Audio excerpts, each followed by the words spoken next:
नमस्कार। आपका अखबार के YouTube चैनल पर आपका स्वागत है। मैं हूं प्रदीप सिंह।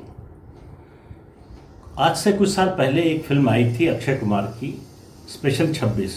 आप लोगों ने ज़रूर देखी होगी।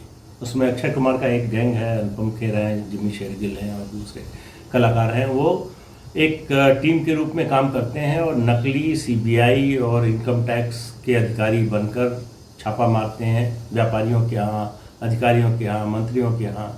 और वहाँ से जो कुछ बरामद होता है वो बाकायदा जिस तरह से सरकारी तरीका होता है उसको जब्त करने का लेके जाते हैं और गायब हो जाते हैं। इन लोगों के खिलाफ जिनके साथ ये हुआ है वो कभी पुलिस में नहीं जाते, शिकायत नहीं करते, क्योंकि इन सबके पास ये ब्लैक मनी थी। कुछ इसी तरह का खेल इस समय पंजाब में हो रहा है। पंजाब में कांग्रेस में 30 से 40 नेता, जी ठीक सुन रहे हैं आप, 30 से 40 नेता ऐसे एक गैंग का शिकार हो चुके हैं। इस गैंग के लोग फ़ोन करते हैं प्रशांत किशोर बनकर, जो इलेक्शन स्ट्रेटेजिस्ट हैं। हालांकि उन्होंने काम उनका कहना है छोड़ दिया है, लेकिन अभी वो पंजाब सरकार के कैप्टन अमरिंदर सिंह ने इसी साल मार्च में उनको अपना सलाहकार नियुक्त किया है। तो लोगों को पता है कि वो पंजाब सरकार से जुड़े हुए हैं, पार्टी से जुड़े हुए हैं। तो उनके नाम पर फ़ोन किया जाता है कि आप ही कॉन्स्टिट्यूंसी का जो सर्वे है वो हम पॉजिटिव करा देंगे, आपको टिकट दिलवा देंगे।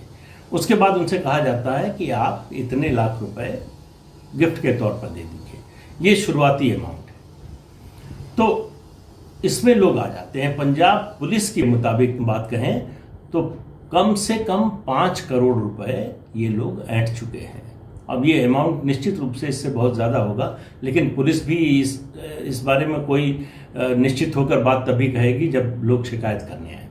तो सवाल ये कि बात खुली कैसे?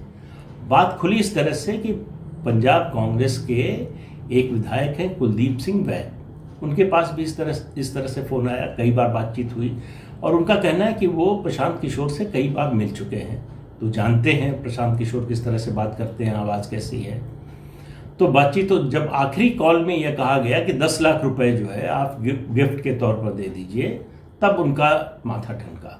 तो उन्होंने पार्टी में अपने कुछ दोस्तों से बात की, फिर पुलिस से बात की। पुलिस ने एक ट्रैप बिछाया और ट्रैप में जो है 11 और 13 मई को, फिर इस ट्रैप में पहले 11 मई को एक, फिर 13 मई को दूसरा फंसा, 2 लोग फंसे। फिर उसके बाद तीसरा फंसा जो सरगना था, गौरव शर्मा नाम है उसका। ये असल में जुआ खेलता है, लाखों का जुआ रोज़ खेलता है। ये तीनों अमृतसर के हैं और इन लोगों ने, गौरव शर्मा ने टीवी पर देखकर स्टाइल प्रशांत किशोर का, उनकी आवाज़, उसकी नकल जो है की, उसकी प्रैक्टिस की, उसके बाद ये शुरू किया। तो ये इस तरह से ये गैंग काम कर रहा था, लेकिन ये लगा कि इनकी गिरफ्तारी के बाद मामला ख़त्म हो गया। तो परसों पंजाब पुलिस ने फिर एक केस दर्ज किया, FIR दर्ज की अज्ञात लोगों के खिलाफ। और ये पुलिस ने क्यों दर्ज किया? फिर शिकायतें आई कि इस तरह की हो रही है। ज़्यादातर ये मामले जो शिकायतें आ रही हैं वो बठिंडा, जालंधर, अमृतसर और संगरूर जिले से आ रही हैं। तो अब इन 4 जिलों से आ रही हैं, ये शिकायतें आ रही हैं। ये कैसे पता चला पुलिस को? क्योंकि लोगों ने शिकायत की और उन लोगों ने शिकायत की जिन्होंने पैसे नहीं दिए। जिन्होंने पैसे दिए वो किस जिले के हैं, कहाँ के हैं, कितने हैं, ये पुलिस को पता नहीं है और किसी को पता नहीं है। कि जो पैसा दे चुके हैं वो चुप्पी साधे हुए हैं। उनको लग रहा है कि अगर ये शिकायत की कि हमने पैसा दिया तो कल को फिर कोई और एजेंसी आके पूछेगी कि इतना पैसा कैश आया कहाँ से आपके पास। तो उस दिक्कत के कारण, उस समस्या के कारण कि नंबर 2 का पैसा है, इसके बारे में किसी को ना पता चले तो ही अच्छा है। लेकिन ये सब जो बातें मैंने आपको बताई, फिल्म की कहानी बताई थोड़ी सी, फिर ये खबर बता रहा हूँ, तो ये खबर बताने या फिल्म की कहानी बताने का उद्देश्य नहीं है। ये खबर आपने हो सकता है पढ़ ली हो अखबार में, आपको पता हो, या टीवी पर देख ली होगी। मेरा ये बताने का मकसद ये है कि पंजाब कांग्रेस में चल क्या रहा है, इससे अंदाज़ा लगाइए। जो कार्यकर्ता हैं, जो उम्मीदवार हैं, जो MLA हैं, मतलब संभावित उम्मीदवार, और जो MLA हैं, उनके मन में किस तरह की अनिश्चितता है। उनको पता नहीं है कि हाईकमान हमको किस आधार पर टिकट देगा, पार्टी किस आधार पर हमारा आकलन करेगी, हमको टिकट मिलेगा कि नहीं मिलेगा। तो अगर कोई एक बाहर का व्यक्ति कुछ पैसे लेता है और ये एश्योर करता है कि वो टिकट दिला देगा, तो उनको लगता है ये रास्ता ज़्यादा आसान है, बजाय इसके कि नेताओं के घर के चक्कर लगाएं। अब ये इस तरह की स्थितियां सभी पार्टियों में हैं, कमोबेश, कहीं कम कहीं ज़्यादा, सब जगह ये अनिश्चितता रहती है, उसकी बात नहीं है। पंजाब की बात इसलिए कर रहे हैं कि जिस तरह से पैसा देने के लिए लोग तैयार हैं, और आप देखिए कि पार्टी की स्थिति आज से 6 महीने 8 महीने साल भर पहले से यह है कि उसका विधानसभा चुनाव फिर से जीतना लगभग तय माना जा रहा है। उसके विरोधियों की स्थिति बहुत खराब है। इसके बावजूद पार्टी में जिस तरह की उहापोह, जिस तरह की अनिश्चितता है, अब आप देखिए कि कैप्टन अमरिंदर सिंह मुख्यमंत्री हैं, प्रदेश के सबसे कद्दावर नेता हैं, तो कम से कम कांग्रेस के में तो उनसे बड़ा कोई नेता नहीं है, लेकिन उनके प्रतिद्वंदी के रूप में जिनको खड़ा किया गया है नवजोत सिंह सिद्धू, वो कैप्टन अमरिंदर सिंह पर उन्होंने जितने आरोप लगाए हैं उतना अकाली दल, बीजेपी और आम आदमी पार्टी ने मिलकर भी नहीं लगाए होंगे। तो सबसे ज़्यादा हमला, मतलब सिद्धू का हमला अकाली दल पर कम है। अकाली दल पर जो है वो सिर्फ इसलिए कि कैप्टन उनसे मिले हुए हैं।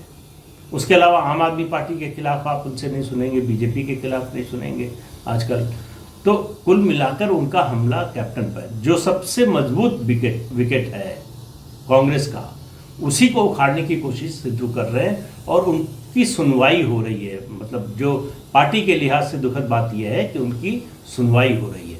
ये सुनवाई हो रही है, मैं किस आधार पर कह रहा हूँ कि आप देखिए 2 राज्यों का मसला है, एक है राजस्थान का और एक है पंजाब का। राजस्थान में पंजाब से पहले से जो है ये मामला चल रहा है।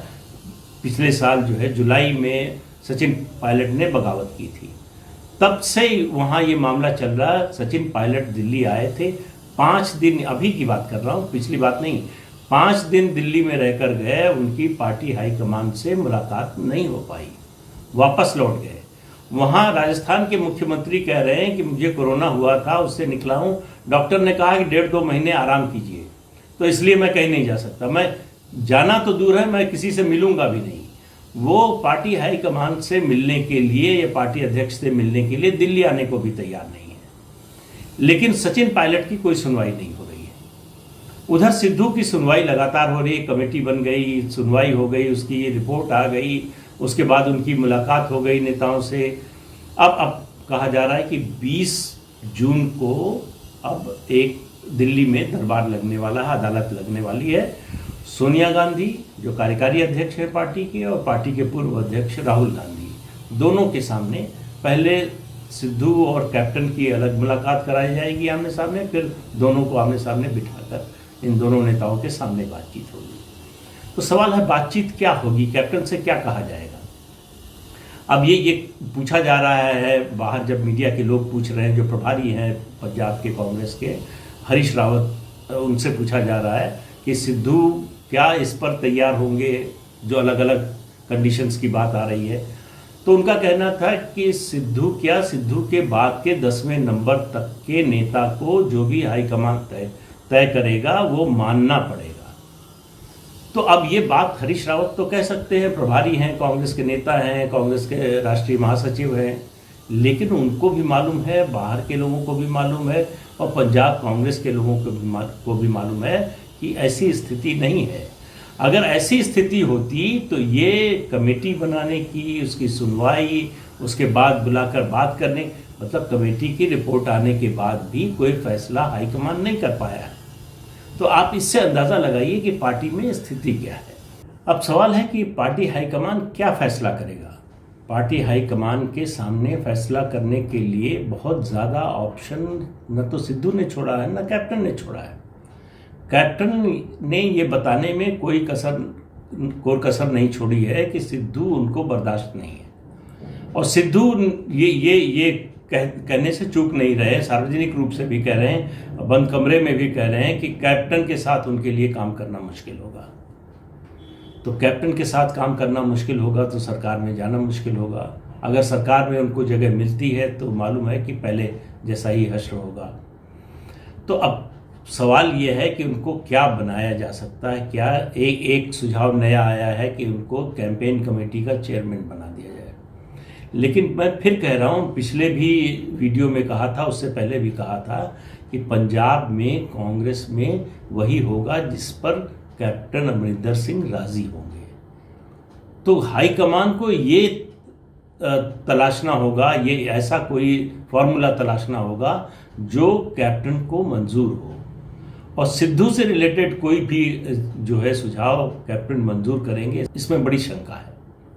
शंका इसलिए है कि दोनों में ये व्यक्तिगत या ये प्रतिद्वंदिता राजनीतिक नहीं है, अब ये व्यक्तिगत झगड़े की स्थिति आ गई है, एक दूसरे को निपटा देने की स्थिति आ गई है।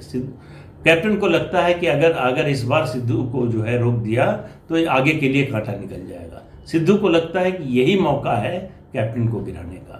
तो अब कौन गिराता है कौन उठता है वो अलग बात है, कांग्रेस हाईकमान क्या फैसला करता है वो भी अलग बात है। उम्मीद करना चाहिए कि 20 जून को जो है बैठक में ये फैसला हो जाएगा। हालांकि 20 जून की बैठक का कोई औपचारिक ऐलान नहीं हुआ है, ये संभावना व्यक्त की है हरीश रावत ने, तो उसके बारे में वो भी दावे से नहीं कह सकते कि ऐसा होगा। हो क्या रहा है पंजाब में इस बीच में क्या हुआ है कि ये नजर आने लगा विपक्ष को कि मौका है। जो विपक्ष अभी तक निराश बैठा था कि हमारा कोई मौका नहीं है इस चुनाव में, कम से कम तो बहुत जीत की संभावना नहीं है, उसको लग रहा है कि नहीं अब मौका है। क्या हुआ कि अब जो है कम से कम चतुष्कोणीय मुकाबला होगा और उसमें कांग्रेस सबसे बड़ी पार्टी, अकाली दल, आम आदमी पार्टी और भारतीय जनता पार्टी। अभी आप याद रखिए कि 2 और किरदार हैं पंजाब की राजनीति में इस चुनाव के लिए। कौन है 2? किसान आंदोलन के नेता, उनकी क्या भूमिका होगी?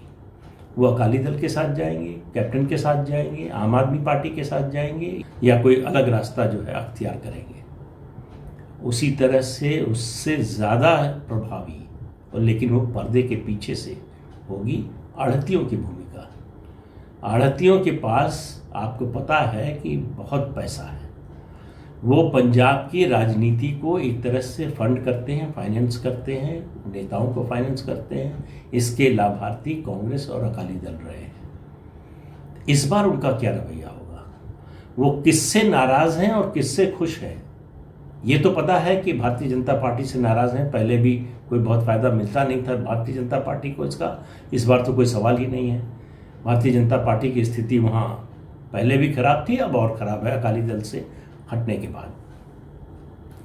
तो इन 2 वर्गों के मामले में तो जो है आप भारतीय जनता पार्टी को अलग कर दीजिए कि उसके लिए कोई बहुत अच्छा या ख़राब नहीं होने वाला, जितना ख़राब है उससे ज़्यादा ख़राब नहीं होगा और अच्छा कोई होने की अभी फ़िलहाल कम से कम उम्मीद नहीं लगती। हालांकि 8-9 महीने चुनाव है, क्या बदलाव होगा पता नहीं है, लेकिन यह है कि भारतीय जनता पार्टी की स्थिति में कोई बहुत बड़ा परिवर्तन नहीं आने वाला है।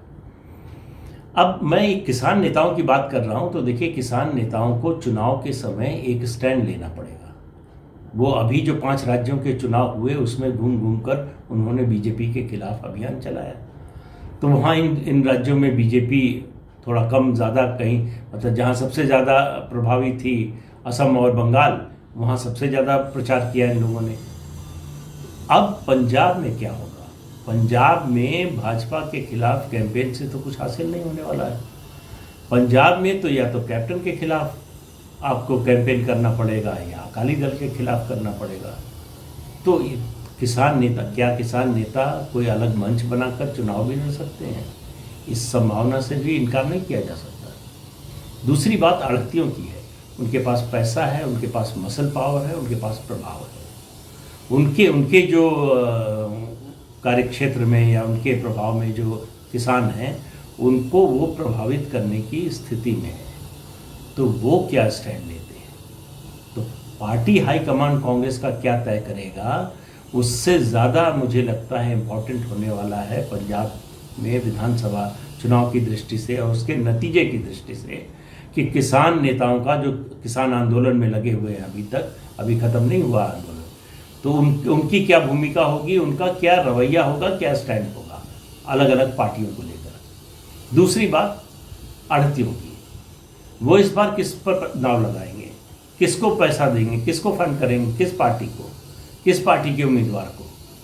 ये चीज़ों पर, इन बातों पर आपका ध्यान होना चाहिए अगर आप पंजाब की राजनीति में किसी तरह की कोई रुचि है आपकी। तो आज के अंक में बस इतना ही, अगले अंक में फिर मिलेंगे किसी नए मुद्दे के साथ। तब तक के लिए इजाज़त दीजिए, नमस्कार। जाते जाते एक बार फिर आपको याद दिला दें कि ये चैनल देखिए, शेयर कीजिए और सब्सक्राइब ज़रूर कीजिए। नमस्कार।